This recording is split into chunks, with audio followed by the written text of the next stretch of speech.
Hey class, some of you have been asking about this question on the workshop, so I thought I'd make a little bit of a help video for you here. This is a tricky question for sure, and it's actually one that I've used on a celebration of knowledge in the past. As we read here, we have a grasshopper, for some reason, that's jumping off of a cliff and is going, it looks like, a total horizontal distance of 1.06 meters and launching at a 50-degree angle. Now, if you looked at this problem and I just gave you those two pieces of information, what you would discover is there's actually not enough information to solve.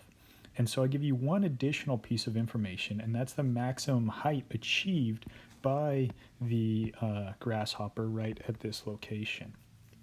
So since there's really 3 points in time that we're interested in here, the very beginning, which I'm going to call point 0 here, where it starts, the max height, which I'm calling point 1, which is up here, and then the instant just before the grasshopper lands, which I'm calling point 2. All right, so those are our 3 points in time, and I want you to get in the practice, in the habit of looking at and identifying all of your different variables for all the points in time concerned. So I listed x initial, really x, y, vx, vy, and time at each of the different locations, and then consistent throughout all of those, or the same for each different one, is acceleration in the x and acceleration in the y. So in order to solve this problem, you need to try to consider all these different variables at once. So it's kind of crazy, right? Because I think we have like 17 variables listed out here. But as we read through the problem, different pieces of information will become clear to us. For example, we want to choose where we start. I'm going to go ahead and define that as 0 on my axes. So again, it's as if I'm sort of choosing x and y axes that have an origin at the very beginning, like this. So we're going to go ahead and call x initial 0 and y initial 0, because that's up to us. Time initial is almost always 0 seconds, so that's going to be 0. We don't know how long it takes to get to the max height or the total time to get to the bottom. We do know that the total horizontal distance traveled is 1.06 meters, so we can put that in. Y2, the height down here, we know is going to be some negative value, so if we call the height of the cliff h, our final position is going to be negative h, but we don't know what that is. It's pretty sloppy, so I'm going to rewrite that, negative h.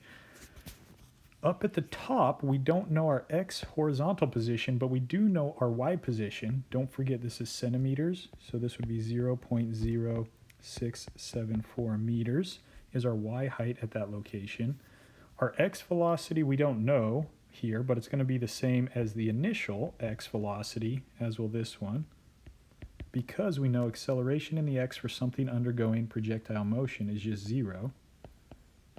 And we know acceleration in the y is just negative 9.8 meters per second squared, or negative g. So as we're looking at this here, there's one other piece of information that it's not explicitly stated that we know about point 1, and that's the fact that at maximum height, we know the vertical velocity is 0 meters per second. So if we start to work backwards now, if we think about this, check it out. We know the height up at the peak, and we know that our velocity at that point is 0, and we know our vertical acceleration. So to get started, we can actually use the equation of motion that doesn't involve time in the vertical direction. So staying organized, what I would say is we're going to consider the y direction first, and we're going to consider the y direction from point 0 to point 1 only. As you go through this problem, you need to think clearly, what direction are you talking about, x or y, and which 2 points in time are you analyzing? Our equations of motion are true between any 2 points in time, but you need to specify which ones so that you don't get confused by mixing your variables up. All right, so if we think about that then we can use the equation v final y, in this case that's position 1 squared, equals v initial y squared plus 2ay times y final minus y initial, which is y1 minus y final here. Knowing this is 0, and knowing all of these variables, we can actually solve for v initial. V initial y is just going to be the square root of negative 2ay times y1 minus y initial. This is 0. This here is negative g, so the negatives will cancel, so we're not taking the square root of a negative.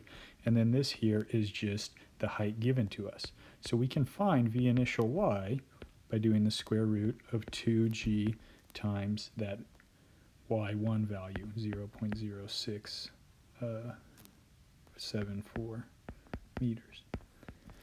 Now that's v initial y. The question here asks us for the overall v initial, so we're not actually done yet. After we get that value, we need to think about the fact that we're being launched at a 50-degree angle, which means v initial x is going to be whatever the overall hypotenuse, the magnitude of v initial is, multiplied by the cosine of 50 degrees, and v initial y is going to be v initial multiplied by the sine of 50 degrees. So once you have v initial y, you can divide it by the sine of 50 to find your overall v initial.